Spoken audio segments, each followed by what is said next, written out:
Hello everyone, welcome back to the channel. I hope मेरे सब बच्चे बिल्कुल ठीक होंगे। बच्चों, ये लेक्चर 26 है। चैप्टर 2 आज हम स्टार्ट कर रहे हैं, गुडविल, नेचर एंड वैल्यूएशन। ठीक है, ये चैप्टर 2 है। ऑलमोस्ट 10-12 लेक्चर्स ये लेगा, तो हम जल्दी से इसको करते हैं। ठीक है, आज की वीडियो लेक्चर में होगा एसेट्स एंड इट्स टाइप्स पढ़ेंगे हम। बेसिक्स ऑफ गुडविल, कि गुडविल होती क्या है, उसकी बेसिक डेफिनेशन क्या, कैरेक्टरिस्टिक्स है। फिर नेक्स्ट वीडियो आएगा 27, जो इन्हीं के बेसिस के ऊपर एमसीक्यूज एंड शॉर्ट क्वेश्चंस होंगे। ठीक है, तो चलिए जल्दी से आप अपनी कॉपी पेन निकालो और अब हम शुरू करते हैं।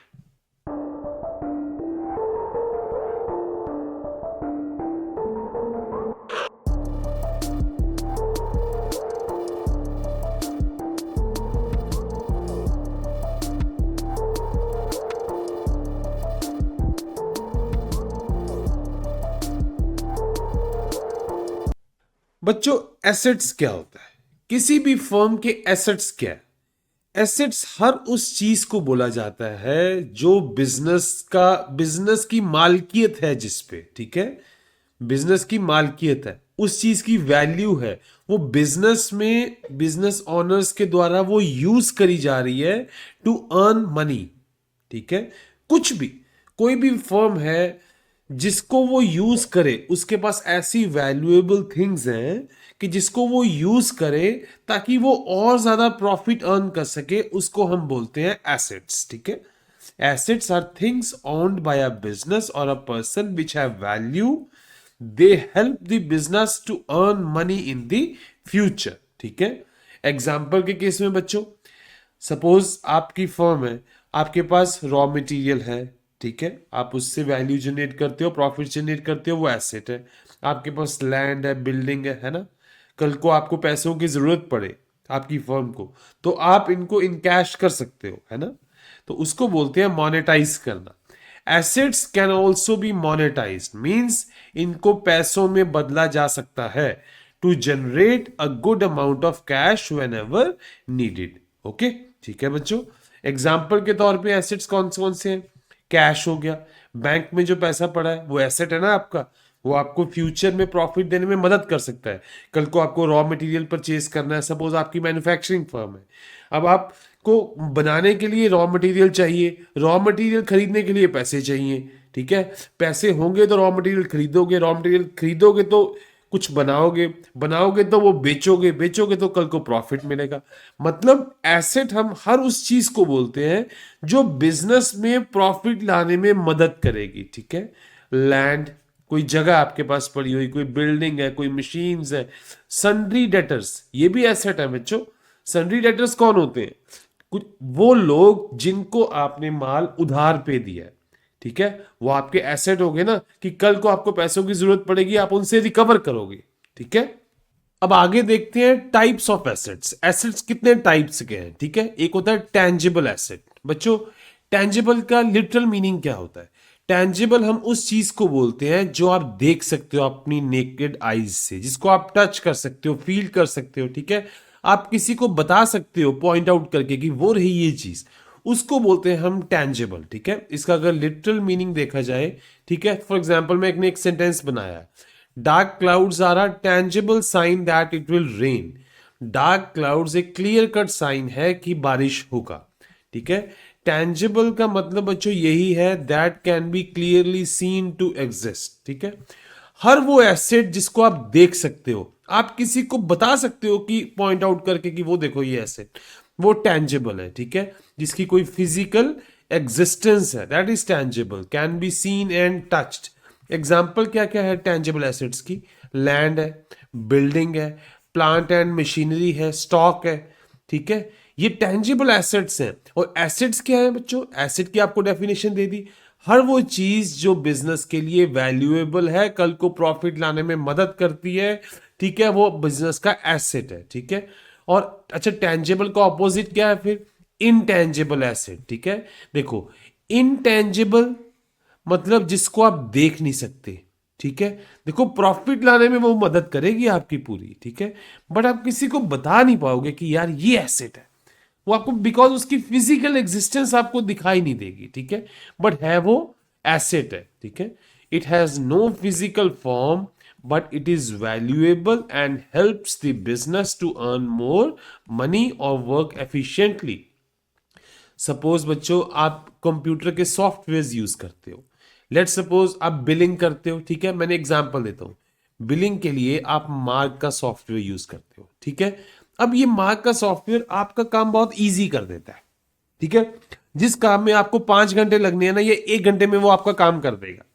तो ये आपका एसेट ही हुआ ना, कि आपको प्रॉफिटेबल बनाने में ये बड़ी मदद कर रहा है, ठीक है। अच्छा, कुछ पेटेंट्स ले रखे हैं, कुछ ट्रेडमार्क्स हैं, कुछ एक्सक्लूसिव राइट्स हैं आप ही के पास हैं कि कोई प्रोडक्ट बनाने के, तो वो आपका एक तरह से इनटैंजिबल एसेट है। वो चीज आपको बेनिफिट दे रही है प्रॉफिट लाने में, बट वो कहीं पे दिखाई नहीं दे रही है आपको, है वो इनटैंजिबल है, आप उसको टच नहीं कर सकते, आप किसी को बता नहीं सकते फिजिकली कि ये रहा वो एसेट, बट वो है आपका एसेट, वो आपको प्रॉफिट लाने में आपको मदद कर रहा है, ठीक है। इनटैंजिबल को हम थोड़ा सा और डिटेल में पढ़ेंगे, ठीक है।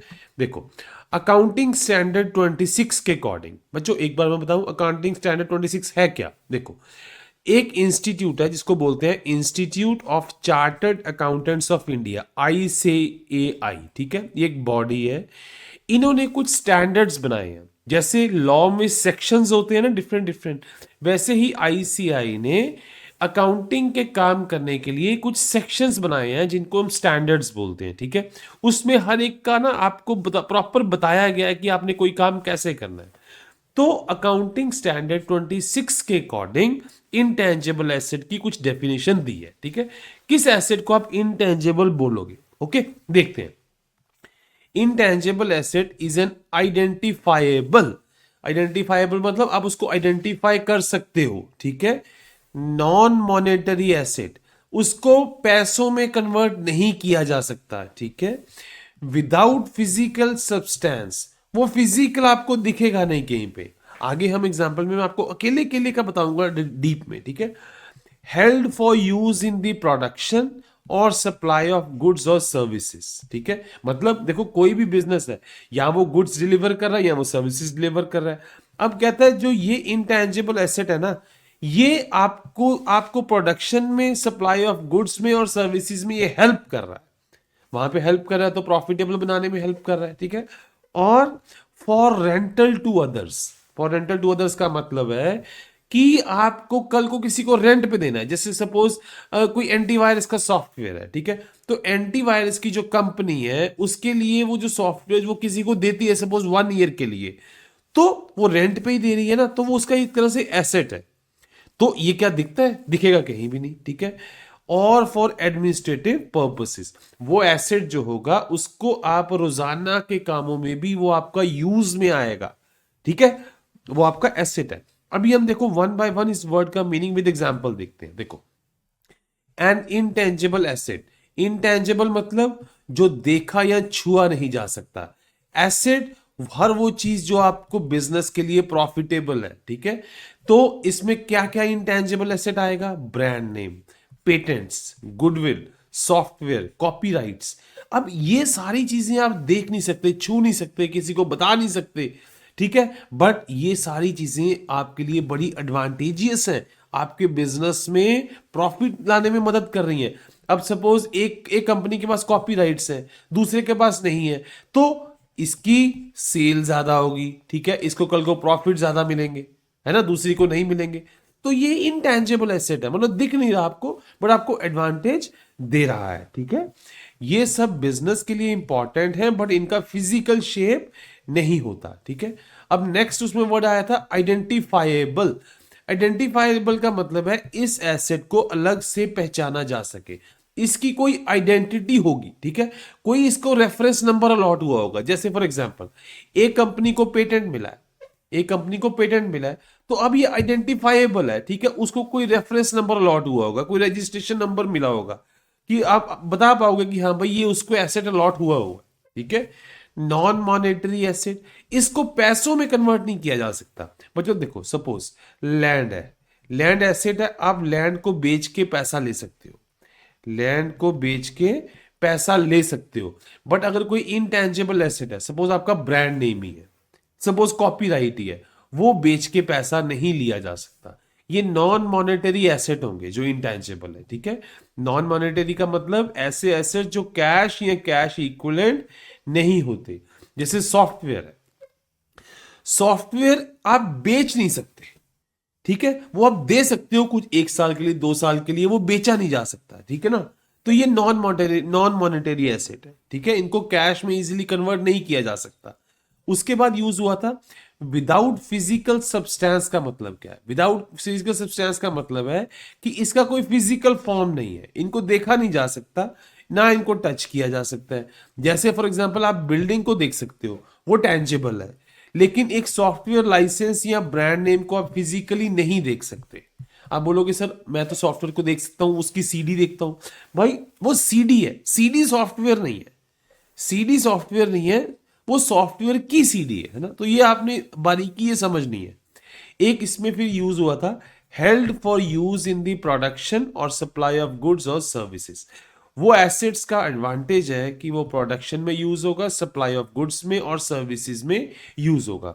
या तो गुड्स या सर्विसेज बनाने में, किसी और को रेंट पे देने में, जैसे मैंने सॉफ्टवेयर की एग्जांपल दिया आपको, कोई एडमिनिस्ट्रेटिव काम में। फॉर एग्जांपल माइक्रोसॉफ्ट एक सॉफ्टवेयर कंपनी है, अपनी डेली काम के लिए इनको यूज करती है, ठीक है। तो फाइनल बच्चों एक सिंपल मीनिंग है इंटेंजिबल एसेट का, वो वैल्यूएबल चीज जो कंपनी के काम आती है, जिसको आइडेंटिफाई किया जा सकता है, जो कैश नहीं होती, ठीक है, या कैश इक्विवेलेंट नहीं है, जिसका फिजिकल शेप नहीं है कोई, ठीक है, और जो गुड सर्विसेज बनाने या बिजनेस में यूज होता है। मतलब अगर आप बिजनेस के मालिक हो ना, तो वो एसेट आपके लिए बेनिफिशियल है, बट आपको ना वो दिखेगा कहीं नहीं, वो एक अदृश्य एसेट है आपका, ठीक है। आगे देखते हैं, थर्ड टाइप ऑफ एसेट भी होता है बच्चों, इसको बोलते हैं फिक्टिशियस एसेट। फिक्टिशियस एसेट आप मान के चलो कहने को एसेट है, पर वो ना के बराबर ही है। जैसे सपोज प्रीपेड एक्सपेंस है, आपने बिजली का बिल आया आपका 1 लाख रुपया, आपने भर दिया 10 लाख। अब 9 लाख रुपया आप बुक्स में अपना एसेट शो करोगे, प्रीपेड एक्सपेंस, ठीक है ना, आप एसेट शो करोगे। अब उस एसेट का आपको बेनिफिट कोई नहीं है, क्योंकि वो कल को धीरे धीरे धीरे धीरे वो घटता जाएगा जैसे जैसे बिल आता जाएगा। आप ये नहीं कर सकते कि उसको बेच के उसको पैसा ले आओगे उससे, कि आपको इमीडिएटली 9 लाख मिल जाए। तो वो एक तरह से फिक्टिशियस एसेट है, मतलब एक तरह से झूठा एसेट है। बुक्स में वो एसेट शो हो रहा है, पर साला एसेट का काम कोई नहीं कर रहा वो, ठीक है। अच्छा, डेफर्ड रेवेन्यू एक्सपेंडिचर।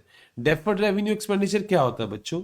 सपोज आपने एक्सपेंस करा कोई, फॉर एग्जांपल आपने एक्सपेंस करा 10 लाख का इस साल, ठीक है। अब वो एक्सपेंस का बेनिफिट आपको 5 सालों तक मिलना है, 5 सालों तक। जैसे सपोज इंश्योरेंस प्रीमियम दे दिया आपने, कोई एडवर्टाइजमेंट एक्सपेंस कर दिया है, अब उसका 5 साल तक मिल रहा है। तो मैचिंग प्रिंसिपल कहता है कि आपको उस साल का एक्सपेंस ही सिर्फ रिकॉर्ड करना है। तो 5 सालों का हुआ तो 1 साल का 2 लाख हुआ, तो आपको 2 लाख ही रिकॉर्ड करना है, ठीक है, एक्सपेंस में। और जो बाकी का 8 लाख है ना, वो एज अ एसेट शो करना है, ठीक है। तो वो एसेट, एक कहने को एसेट है, वो धीरे धीरे धीरे धीरे राइट ऑफ होता जाएगा।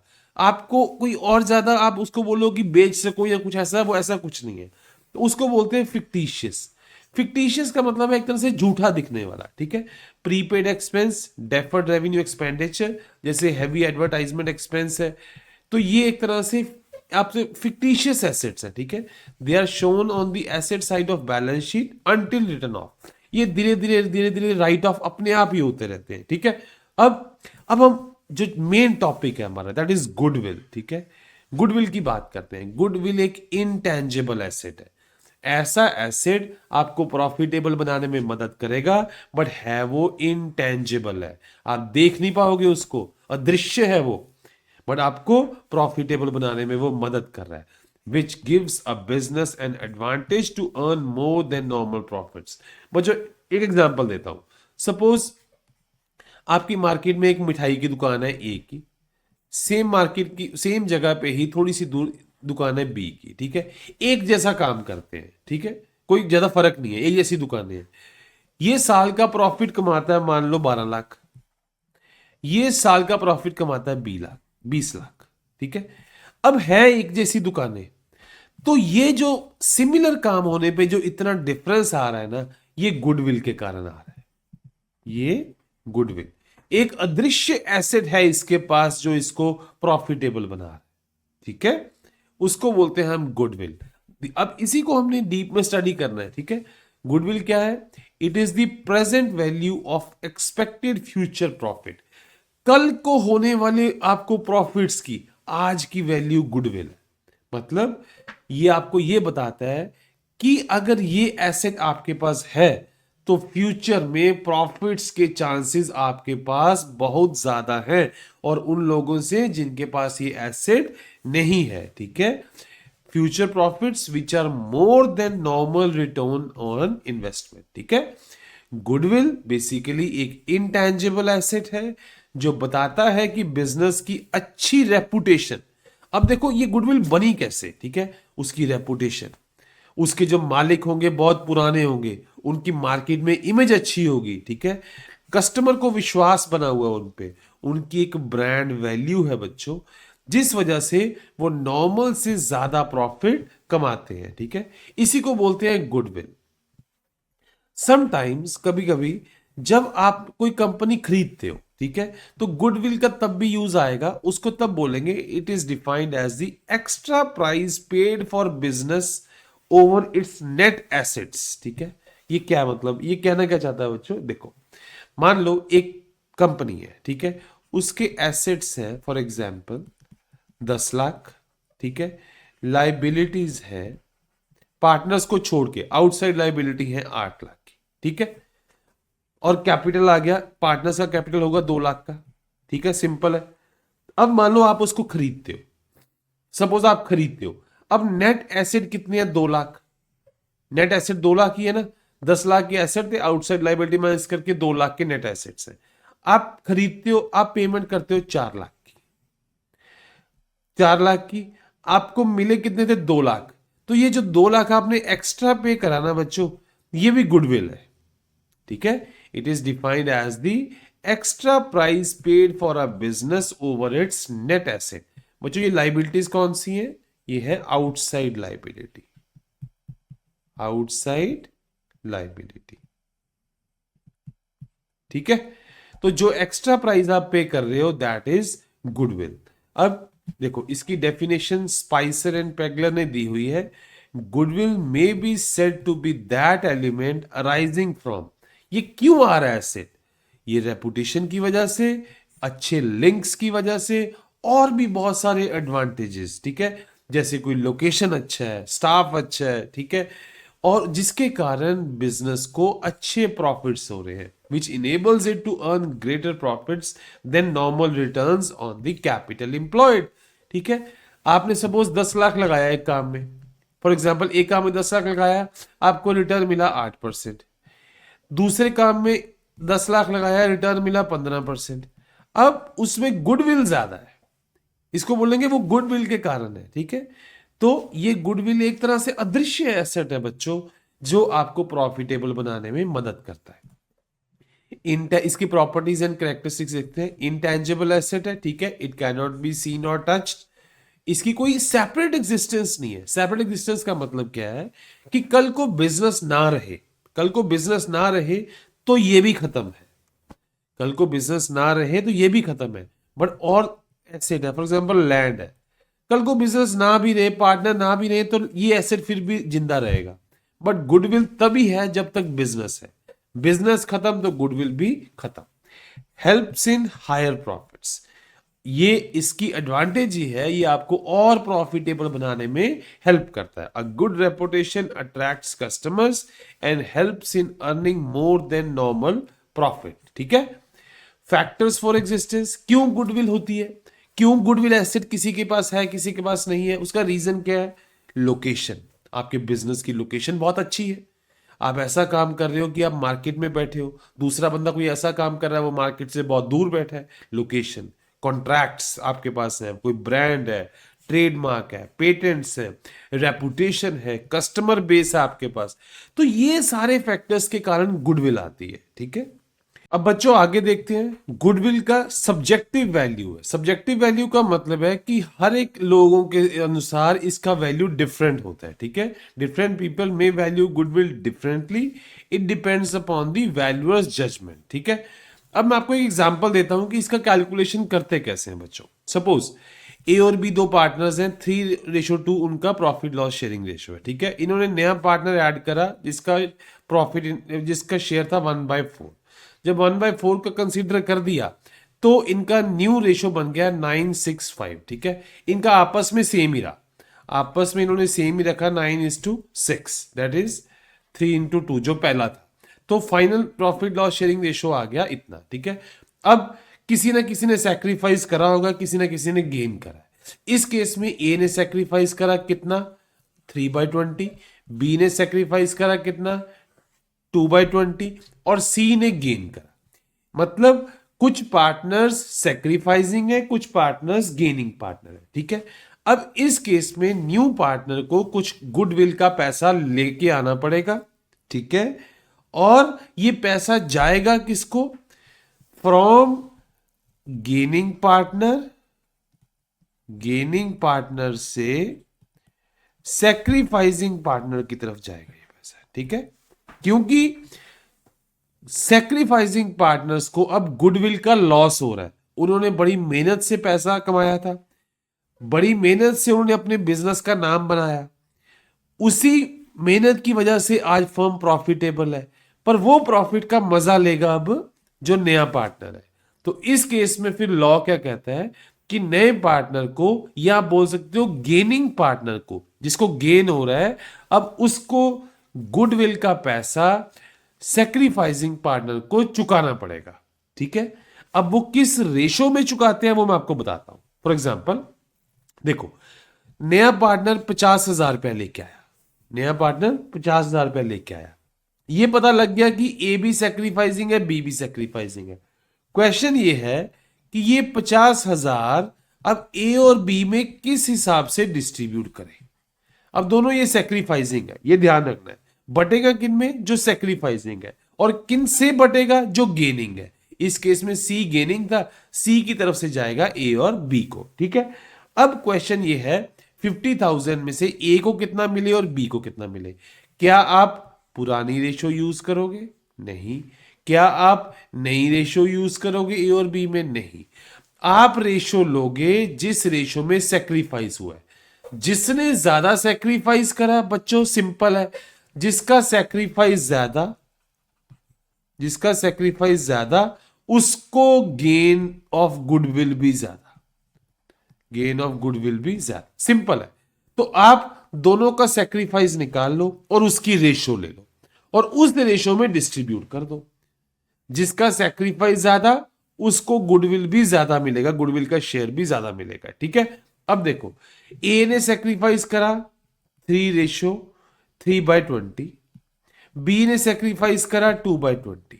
तो इनका रेशो कितना आ गया, इत्तेफाकन सेम ही आ गया पहले जैसा, 3/2।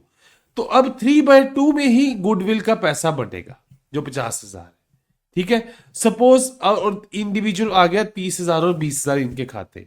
लेट सपोज सैक्रिफाइसिंग रेशो बन जाता 4:5 या कुछ भी बन जाता, तो आपने उस रेशो में इनको पैसा देना था।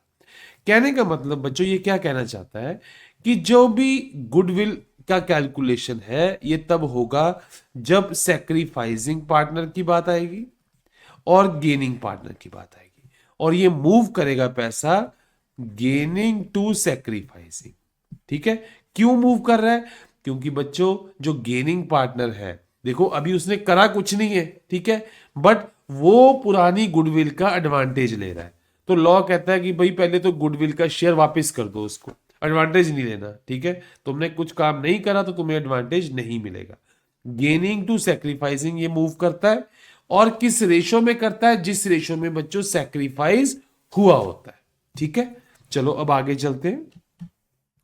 अब सिंपल नेचर ऑफ गुडविल क्या है, एक इंटेंजिबल एसेट है। इंटेंजिबल का मतलब है आप इसको देख नहीं सकते, आप टच नहीं कर सकते, जैसे कि reputation, brand value, customer trust, but still इस एसेट की वैल्यू है, ये आपको प्रॉफिटेबल बनाने में मदद करता है, ठीक है।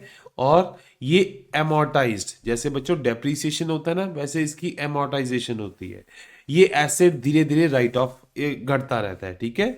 Just like we write off reduce the cost of machine, जैसे डेप्रिसिएशन होता है, तो गुडविल की कॉस्ट भी रिटर्न ऑफ, इसको भी रिड्यूस होती है ओवर इट्स यूजफुल लाइफ। आगे हम पढ़ेंगे बच्चों ये कैसा होता है, ठीक है। अब आगे देखो बच्चों, अकाउंटिंग स्टैंडर्ड 26 क्या कहता है। कहता है goodwill should only be shown in accounts if money has been actually paid. ये कहता है अगर आपने पैसा एक्चुअल में पेमेंट करा है, मींस आपने गुडविल खरीदी है, तो ही आप बुक्स में शो करो, अदरवाइज शो करने की जरूरत नहीं है। एग्जाम्पल, सपोज कंपनी ए बायर्स कंपनी बी, ए ने बी को खरीद लिया और कुछ एक्स्ट्रा पैसा पे करा अबव द नेट एसेट्स। मान लो नेट एसेट्स थे 10 लाख के, कंपनी ने पे करा 12 लाख, तो ये जो एक्स्ट्रा 2 लाख पे करा ना, कहता है ये शो कर देना बुक्स में, ठीक है, जिसको हम परचेज्ड गुडविल बोलेंगे। इसको हम बोलेंगे purchased goodwill. This can be recorded, इसको आप रिकॉर्ड कर सकते हो, ठीक है। अब बच्चों ये तो सिंपल आ गया कि रिकॉर्ड कौन सी गुडविल करनी है, परचेज्ड गुडविल, ठीक है। गुडविल दो तरह की होती है, आगे हम पढ़ेंगे, अभी मैं ब्रीफ कर दूं। एक सेल्फ जनरेटेड गुडविल है और एक परचेज्ड है। सेल्फ जनरेटेड मतलब जो आपने खुद बनाई है, अमित बेकरी की रेपुटेशन की वजह से, सपोज बहुत पुरानी बेकरी थी, बहुत अच्छा स्टाफ था, वो सेल्फ जनरेटेड गुडविल है, ठीक है। ये कहीं बुक्स में शो नहीं होगी बच्चों, ये कहीं बुक्स में शो नहीं होगी। बुक्स में शो होगी परचेज्ड गुडविल, जो गुडविल आपने खरीदी है। और कैसे खरीदी है ये मैंने आपको बता ही दिया है। नेट एसेट्स थे 10 लाख, आपने 12 लाख पे कर दिया, तो 2 लाख जो आपने एक्स्ट्रा पे करा ना, वो उसका गुडविल था, ठीक है। वो गुडविल का परचेज्ड गुडविल था, वो बुक्स में शो होगा, ठीक है। छोटी सी और मैं एग्जांपल देता हूं। सपोज राहुल बेकरी खरीदता है कोई, नेट एसेट्स थे 20 लाख के, ठीक है। मतलब बेसिकली कहने का मतलब नेट एसेट का मतलब अब उसने 20 लाख की कोई जमीन खरीदी है। मान लो कोई 20 लाख की जमीन है, ठीक है। तो सपोज पेमेंट हुई 25 लाख, एक्स्ट्रा 5 लाख पे हुआ, तो ये जो एक्स्ट्रा 5 लाख है ना, ये परचेज्ड गुडविल है, ये अकाउंट्स में रिकॉर्ड होती है, ठीक है। ये जो एक्स्ट्रा पेमेंट करी वो अकाउंट्स में शो होगी। एक बार फिर से देख लो बच्चों, परचेज गुडविल क्या है। सपोज 5 लाख की जमीन थी, आपने 7 लाख में खरीदी, तो जो ये एक्स्ट्रा 2 लाख दिया ना आपने, ये परचेज गुडविल है। In the same way company की टर्म में नेट एसेट्स थे 20 लाख के, आपने पेमेंट करा 25 लाख का, एक्स्ट्रा 5 लाख परचेज गुडविल है जो कि रिकॉर्ड होगा, ठीक है।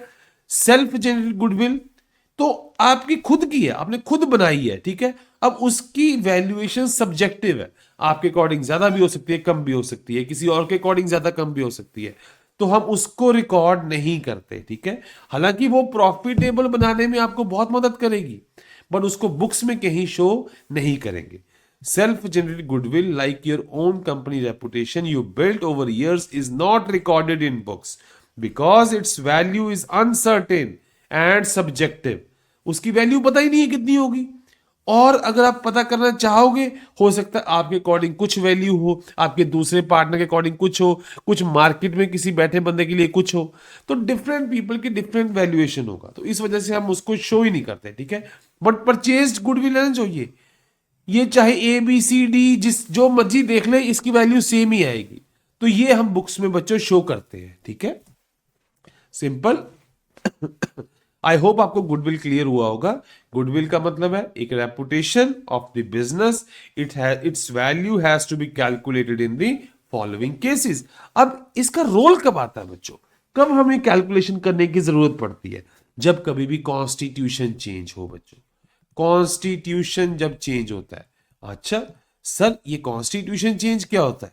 कॉन्स्टिट्यूशन चेंज बच्चों कभी भी कुछ पार्टनरशिप डील में चेंजेस आए, suppose profit loss sharing ratio change कर दिया, कॉन्स्टिट्यूशन चेंज हो गया, तब गुडविल का रोल आएगा। एडमिशन ऑफ न्यू पार्टनर, नया पार्टनर ऐड करोगे तब भी ये चेंज होगा। हमेशा ये चेंज होगा ही होगा, अगर कुछ चीजें अगर आप छेड़खानी करोगे तो गुडविल का रोल आएगा। अगर किसी पार्टनर की रिटायरमेंट होगी, डेथ होगी, तब profit loss sharing ratio change होगा, तो इसका रोल आएगा गुडविल का। Okay, sale of the firm, आपने फर्म बेची, profit loss sharing ratio change हुआ, तो ये गुडविल का रोल आएगा। अमेलगेमेशन ऑफ फर्म्स, दो फर्म्स कंबाइन होके एक फर्म बनाती है, नेचुरल है। अगर दो में कुछ और पार्टनर्स थे, एक किसी में कुछ और होंगे, कंबाइन होगा तो profit loss sharing ratio change हो जाएगा, तो उस केस में गुडविल का आएगा। ठीक है रूल। कन्वर्जन इनटू कंपनी, अगर आप पार्टनरशिप फर्म को कंपनी में कन्वर्ट करते हो तो गुडविल का रोल आता है। जब कभी भी बच्चों कॉन्स्टिट्यूशन चेंज होगा ना, ऑनरशिप्स चेंज होगी, profit and loss sharing change होगी, तो गुडविल का रोल आएगा। उस केस में काम एक ही होगा, जिस पार्टनर ने सैक्रिफाइस करा उसको गुडविल के थ्रू कॉम्पनसेट करो। करेगा कौन? जो गेनिंग पार्टनर होगा। जिस पार्टनर को पार्टनरशिप में फायदा पहुंच रहा है, वो बच्चों गुडविल का शेयर देगा किसको? जिस पार्टनर को नुकसान पहुंच रहा है। और ये किस रेशो में डिस्ट्रीब्यूशन होगा? सपोज जिनको नुकसान हो रहा है वो 2 है, 3 है, 4 है, तो भाई कल को ये लड़ाई झगड़ा ना करे, ये लड़ाई झगड़ा ना करे ना कि भाई मुझे शेयर ज्यादा चाहिए, तो उस वजह से हम किस रेशो में बांटेंगे? क्या इनकी प्रॉफिट लॉस शेयरिंग रेशो? नहीं। क्या old profit loss sharing ratio? नहीं। ये जिस रेशो में इन्होंने सैक्रिफाइस करा, जिस बंदे का सैक्रिफाइस ज्यादा बच्चों उसको गुडविल का शेयर भी ज्यादा, जिसका सैक्रिफाइस कम उसको गुडविल का शेयर भी कम। तो कहने का मतलब जिस रेशो में सैक्रिफाइस हुआ उस रेशो में ही जो गुडविल है वो डिस्ट्रीब्यूट होगा। ठीक है, अब देखते हैं factors affecting value of goodwill. जो गुडविल की वैल्यूएशन है वो कौन कौन से फैक्टर्स पे डिपेंड करती है। ठीक है, कैसे पता लगता है कि गुडविल किसी की ज्यादा है किसी की कम है? गुड मैनेजमेंट, मैनेजमेंट ही बहुत अच्छी है। फॉर एग्जाम्पल कोई स्कूल की कैंटीन है, उसका मैनेजर ही बड़ा स्मार्ट है, वो कभी खाना खत्म ही नहीं होने देता, तो ये उसकी गुडविल बनाएगा। ठीक है, उसको कल को इसी एटीट्यूड की वजह से और प्रॉफिट होगा बच्चों, कंपैरिजन में उस बंदे से जो परवाह ही नहीं करता कि कैंटीन में सामान कम तो नहीं हो गया, क्या इस समय कस्टमर आएंगे तो क्या उनको सामान मिल पाएगा कि नहीं। तो गुड मैनेजमेंट एक गुडविल बनाती है।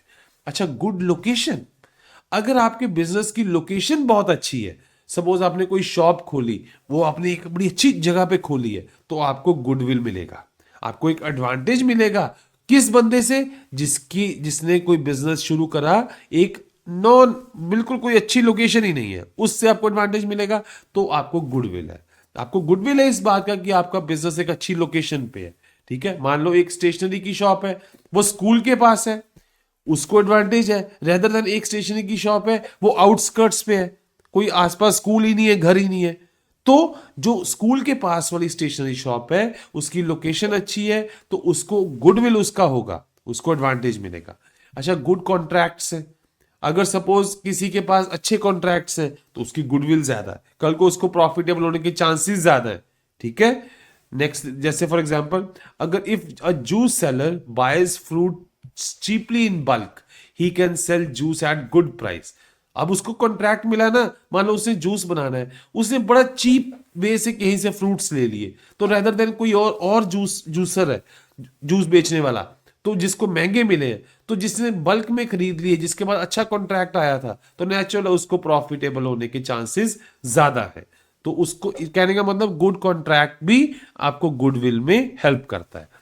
ओल्ड एंड एस्टेब्लिश्ड बिजनेस, कुछ बच्चों आपने देखा होगा आपके घरों के पास मिठाइयों की दुकानें होती है, बहुत पुरानी है, आपके बाप दादा ये कहते हैं कि यार ये हमारी तरफ से जब हमारे टाइम की दुकानें हैं ये। ठीक है, कोई 1950 की बनी है, कोई 1930 की है ना ये दुकानें, तो उन्होंने सारी उम्र ये काम करे हैं, तो उनकी एक गुडविल बनी हुई है कि ये भाई आज तक ये कुछ गलत काम नहीं करेंगे, ये अगर मिठाई दे रहे हैं तो अच्छी मिठाई देंगे, बिकॉज इनकी जनरेशंस ने यहाँ पे काम करा है। तो ये जो पुराने बिजनेस है उनको एक गुडविल है, उनको एक एडवांटेज मिलता है। ठीक है, देन पेटेंट्स, अगर किसी फर्म के पास बच्चों पेटेंट्स है, स्पेशल राइट्स है, ठीक है, सपोज एक टॉय शॉप है, उसी के पास कोई राइट है कि भाई कोई सेलिंग करने का, तो ये उसको एडवांटेज है ना, उसको एक एक्स्ट्रा एडवांटेज है, और दूसरा बंदा वो बेच ही नहीं सकता टॉय, चाहे उसमें बहुत ज्यादा मार्जिन हो, तो पेटेंट्स हैं तो ये उसको एक एडवांटेज मिल रहा है, तो इसकी वजह से भी गुडविल इफेक्ट आ रहा है। एक और देखते हैं आगे, रेगुलर सप्लाई ऑफ गुड्स। ठीक है, सपोज एक दुकानदार है, वो कभी सामान, हमेशा सामान वो प्रोवाइड करता है। जैसे सपोज एक ग्रोसरी शॉप है, उसके पास कभी दूध खत्म ही नहीं होता, चाहे सुबह चले जाओ चाहे शाम को चले जाओ। आपने देखा होगा आपके गली मोहल्ले में होती है ऐसी दुकानें। तो ये उसकी गुडविल है, ये उसको एक एक्स्ट्रा प्रॉफिट अर्न करने में मदद कर रही है। ठीक है, then quality products. If the firm always sell good quality products, जैसे एप्पल है, पता है वो अपनी क्वालिटी के साथ कॉम्प्रोमाइज नहीं करेगा, तो ये एप्पल की एक गुडविल है। ठीक है, a sweet shop known for tasty and clean sweets will get more customers. देखो बच्चों, एट द एंड गुडविल का एडवांटेज क्या है? आपको प्रॉफिटेबल बनाएगा। आप गुड्स बेच रहे हो वो ज्यादा बिकेंगी, सर्विसेज बेच रहे हो वो ज्यादा बिकेंगी, ये गुडविल का एडवांटेज है। ठीक है, और फैक्टर देखते हैं जिसपे डिपेंड करता है, मार्केट डिमांड। कई बार बच्चों ऐसा होता है कि आप बिजनेस ही ऐसा करते हो जिसकी डिमांड बहुत ज्यादा है। सपोज गर्मियों के दिनों में आप आइसक्रीम बेच रहे हो, अब उसकी डिमांड बहुत ज्यादा है, डिमांड ज्यादा है तो आपको प्रॉफिट होने के चांसेस बहुत ज्यादा है। तो आपकी ये गुडविल है कि आप काम ही ऐसा पकड़ा है, काम ही ऐसा पकड़ा है जिसकी डिमांड है। ठीक है, लेस रिस्क। कोई बिजनेस आप ऐसा करना शुरू कर दिया जिसमें रिस्क ही बहुत कम है बच्चों। ठीक है, वो सेफर ज्यादा है। जैसे सपोज आप डेली नीड्स की आइटम्स बेचते हो, आइसक्रीम, ब्रेड वगैरह, तो ये ज्यादा सेफर है रेदर देन कोई आपने लग्जरी आइटम की शॉप खोल दी जिसमें कस्टमर भी कम होंगे और ओकेजनली आएंगे। तो जो गुडविल होगी वो ये जो डेली नीड की आइटम वाला बंदा है इसकी ज्यादा होगी। ठीक है ना, कहने का मतलब जो बिजनेस जितना ज्यादा सेफर है उसकी गुडविल उतनी ज्यादा है। ठीक है, देन टाइप ऑफ बिजनेस पे डिपेंड करता है बच्चों ये। जैसे suppose if the firm sell products that are always in high demand. अब कोई दवाइयों की दुकान है बच्चों, सारी उम्र सारा साल इसकी डिमांड रहती रहती है, तो टाइप ऑफ बिजनेस पे भी गुडविल बहुत डिपेंड करता है कि आप कौन सा पकड़ रहे हो।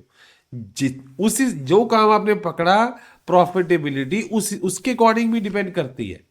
सब देखो, काम करने वाले तो आप ही हो, ठीक है, मेहनत आपने करनी है, बट प्रॉफिटेबिलिटी डिपेंड करेगी कि कौन सा काम पकड़ा आपने। ठीक है, पास्ट रिकॉर्ड्स।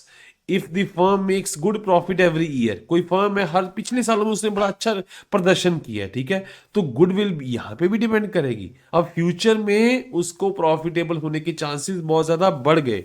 जैसे सपोज कोचिंग क्लास है, कोचिंग क्लास ने बड़े अच्छे रिजल्ट्स दिए, ठीक है, पिछले 4-5 सालों से उसकी सिलेक्शन बहुत हो रही है, तो अब इसको एडवांटेज मिलेगा बच्चों। कल को जब नए बच्चे आएंगे ना नए बैच में, तो इसके चांसेस ज्यादा है कि इसके पास बच्चे आने के, मतलब इसकी गुडविल अब ज्यादा है। ठीक है, और भी बहुत चीजें हैं बच्चों।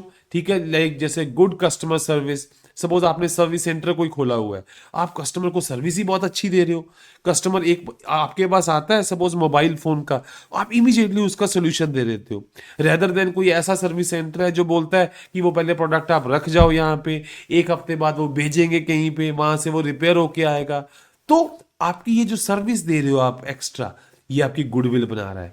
आपके कस्टमर्स अगर हैप्पी हैं, ये आपकी गुडविल बना रहा है। ठीक है, आपके वर्कर्स के साथ रिलेशन आपका अच्छा है, आपकी जो आपका सबॉर्डिनेट्स हैं, तो ये आपकी गुडविल बना रहा है। ठीक है, तो ये बच्चों ये चीजें हैं कि गुडविल किस किस चीजों पे डिपेंड करती है। ठीक है, इन शॉर्ट सम टोटल, कोई भी ऐसी चीज जो आपको बिजनेस में प्रॉफिट अर्न करने में मदद करे, ठीक है, वो आपकी गुडविल बढ़ाएगी, वो गुडविल आपकी बढ़ाएगी। ठीक है, तो ये था बच्चों चैप्टर, ये अभी हमने गुडविल का जस्ट बेसिक्स करे हैं। अभी हम आगे आगे देखेंगे कि इसकी कैलकुलेशन, इसका ट्रीटमेंट, वो सारा पढ़ेंगे। ये जस्ट मैंने आपको बेसिक्स बताए हैं। ठीक है, तो आई होप आपको ये लेक्चर अच्छा लगा होगा और आप अपने फ्रेंड्स फैमिली के साथ शेयर करेंगे अगर आपको ये वैल्यूएबल लगता है तो। और हमें मोटिवेट करने के लिए बच्चों चैनल को लाइक शेयर एंड सब्सक्राइब जरूर करना है। तो चलिए अब मिलते हैं इसके नेक्स्ट लेक्चर में, जिसमें होगा इसी के ऊपर एमसीक्यूज। एमसीक्यूज सॉल्व करने बहुत जरूरी हैं, वो आपके कॉन्सेप्ट बिल्डिंग करेंगे। ठीक है, तो चलो, थैंक यू वेरी मच बच्चों।